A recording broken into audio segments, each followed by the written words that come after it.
People in South Patrick Shores are still cleaning up tonight after an EF1 tornado brought 100-mile-an-hour winds through that area. Western Brevard County Bureau Chief Scott Heidler gives us a look at the damage left behind 1 week later.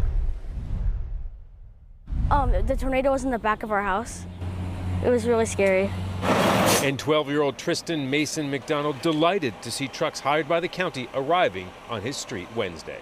It's really nice. I like how they're picking up everything to make this neighborhood look nice. It was exactly 1 week ago when the tornado hit this community here in South Patrick Shores. Now, a lot of the neighbors here are happy with the help from the county, but there's still a lot more that needs to be done. I look outside after the phone call part because it was like, imminent, it's touching down, and I, look outside and there is just, everything just kind of in a big circle, and roofs and all that other stuff coming off. Most of Matt Williams' roof is gone. The irrigation system has to be replaced, and his daughter's room destroyed. His family and the community thankful that no one was injured by the 100-mile-per-hour wind.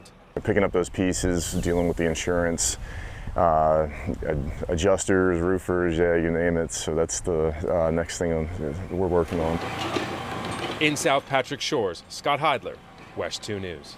County officials tell WESH 2 that cleanup will continue until all the large debris from the tornado has been cleared. I want to remind those in the community to make sure they place the piles of debris away from hazards like downed power lines and poles or any fire hydrants.